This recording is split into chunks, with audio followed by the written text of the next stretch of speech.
दिल्लीला रवाना होण्यापूर्वी एकनाथ शिंदे यांच्याकडून राज्यात मोठा गेम. सर्वात मोठी बातमी समोर. सध्या राज्यात स्थानिक स्वराज्य संस्थेच्या निवडणुकीची धामधूम सुरू आहे. निवडणूक आयोगाने जाहीर केलेल्या निवडणूक कार्यक्रमानुसार येत्या 2 डिसेंबरला नगरपरिषद आणि नगरपंचायत निवडणुकीसाठी मतदान होणार आहे. तर 3 डिसेंबर रोजी मतमोजणी आहे.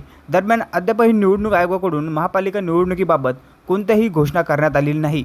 मात्र राज्यातील नगरपंचायत आणि नगरपरिषद निवडणुका संपल्यानंतर लगेचच महापालिका निवडणुकीची घोषणा होऊ शकते, असा अंदाज व्यक्त केला जात आहे. त्यामुळे या सर्व पार्श्वभूमीवर घडामोडींना वेग आला आहे.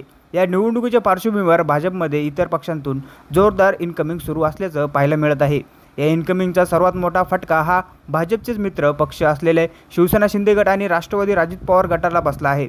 त्यामुळे पुन्हा एकदा महायुतीमधील नाराजी उफाळून आली आहे. शिवसेना शिंदे गटाचे सर्वच मंत्र्यांनी मंत्रिमंडळाच्या बैठकीवर बहिष्कार टाकल्याचं पाहायला मिळालं.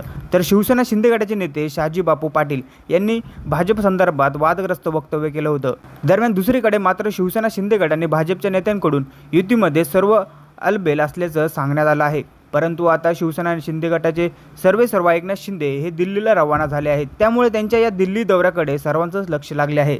दरम्यान दिल्लीला रवाना होण्यापूर्वी मात्र राज्यात एकनाथ शिंदे यांनी काँग्रेसला मोठा धक्का दिला आहे.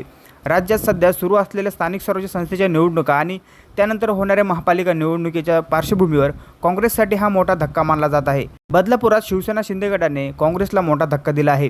काँग्रेसचे शहराध्यक्ष संजय जाधव यांनी शिवसेना शिंदे गटात प्रवेश केला आहे.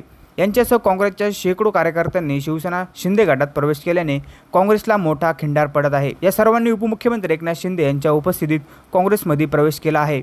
यावर तुमचे मत आम्हाला कमेंटमध्ये नक्की व्यक्त करा आणि अशी नवीन बातम्या बघण्यासाठी आपल्या चॅनलला नक्की सबस्क्राईब करा.